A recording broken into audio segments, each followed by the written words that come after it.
Hello kila George Managelod, Dario Castillo, at Renz Channel. Salamat sa inyong mga suporta mga kaprakti. Ang mga biceps exercises na ibabahagi ko sa inyo mga kaprakti ay mga exercise na paborito ko. Dahil dito lumaki ang aking braso. Ibig sabihin, marami na rin akong sinubukan o ginawang iba pang biceps exercise. Pero ang tatlong workout program na ito ang talagang nakapagpabago ng aking braso. Ang biceps ay binubuo ng dalawang muscles, ang long head at short head muscle. Kung gusto mong mas matambok na biceps, mag-focus ka sa long head muscle. Pero kung ang gusto mo ay palaparin ang iyong biceps, short head muscle ang pagtuunan mo ng pansin. Kaya, hindi lahat ng bicep exercise ay basta-basta mo na lamang gagawin. Dahil maaaring hindi mo namamalayan na hindi maganda ang paglaki nito. Halimbawa, kapag nag-flex ka, matambok nga ang biceps mo, pero kapag nakababa ang kamay mo na nakarelax, payat tignan ang braso mo. Ibig sabihin, ang madalas mong gawing mga exercise para sa biceps ay laging pang long head muscle. Upang maiwasan ang ganito, dapat pareho mong i-train ang long head at short head muscle. Sa bicep program ko, lagi kong inuuna ang long head muscle dahil medyo nakukulangan pa ako sa tambok nito. Marami kang pwedeng gamitin na equipment sa drag curl, pero mas komportable ako dito sa straight long bar. Mula sa pagkakatayo ng tuwid, bahagyang yumuko o ibaluktot ng konti ang upper body upang hindi sumayad sa ating katawan ang bar. Mapapansin na habang ginagawa ko ang exercise na ito, ay hindi ko inilalayo sa aking katawan ang bar. Kaya naman, kapag ginagawa mo ang drag curl, normal lang na lumalayo yung ating siko mula sa gilid ng ating katawan papunta sa likod.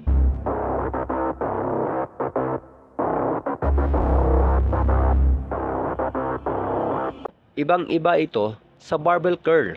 Dahil sa barbell curl, halos hindi gumagalaw o hindi nagsiswing ang mga siko habang ginagawa ito. Di gaya sa drag curl na automatic kung aatras ang iyong mga siko. Tiyakin na maisasagad mo sa pag-angat ang weights at hindi na kailangang tuwid na tuwid ang kamay kapag nasa baba na ito. Gawin ito ng kontrolado, lalo na sa pababang direksyon.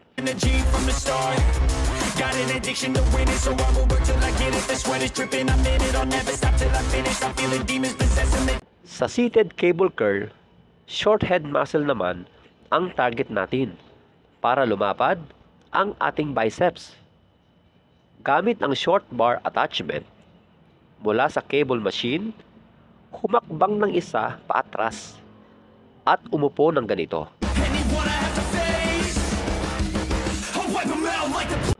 Ipwesto ang mga siko sa parteng ibaba ng inyong tuhod upang makontrol nyo ang bigat nito.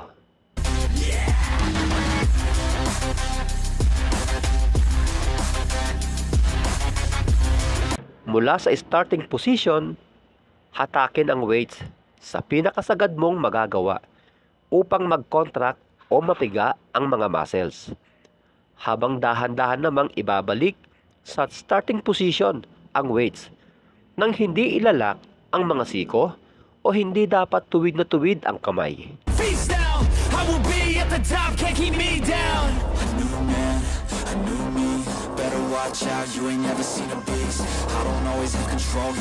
Sa bawat workout program ko, hindi ako nawawalan ng mga isolation exercise at madalas kong gawin ito ng isang kamay lang ang kikilos. Kaya na lang dito sa one arm standing cable curl. Kapag kanan ang gagawa, gamitin ang kaliwang kamay sa pagkapit sa anumang bagay na matibay upang maging balanse at mapigilan mo yung bigat.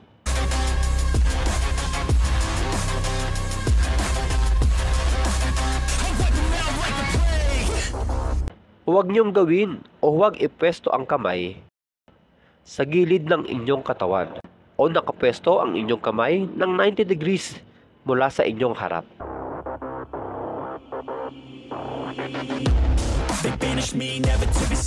Huwag ding ipwesto ang kamay sa mismong harap ninyo.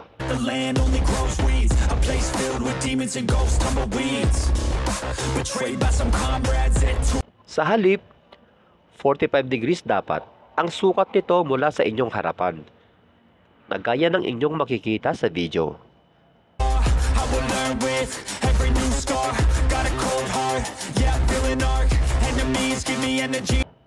Sa ganitong paraan, mas komportableng gawin ang exercise na ito at hindi masasaktan ang ating balikat.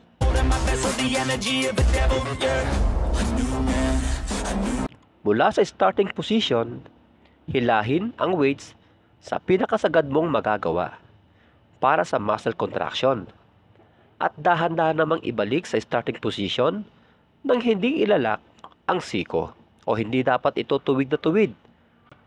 Pansinin din ang aking kamay sa paghatak ko ng weights. Ipinipihit ko ang aking mga palad sa dulo. Sa ganitong paraan, mas nagko-contract o mas napipiga ang ating biceps, na isang maganda ring paraan upang mapabilis ang paglaki nito. Dito, nagpapahinga lamang ako ng 20 to 30 seconds bago ko gawin yung kabilang kamay.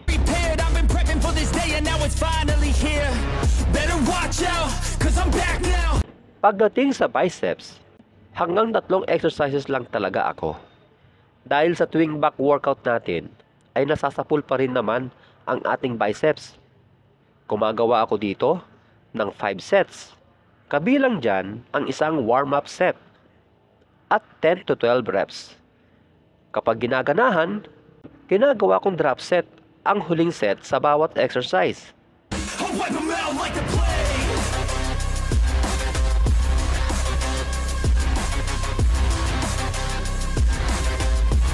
Kung ikaw ay bago pa lamang sa channel na ito, huwag kalimutan mag-subscribe, like, and share. At i-click mo yung notification bell upang lagi kang updated sa aking mga videos. At lagi kong sinasabi, ang paglaki ng muscle ay hindi nakukuha sa pagbubuhat lamang. Dahil kailangan dito ng sapat na tulog at tamang pagkain. Hanggang sa muli mga kaprakti, God bless! They banished me, never to be seen, to a place where the air's always filled with screams, so hot that the land only grows weeds, a place filled with demons and ghosts, tumbleweeds.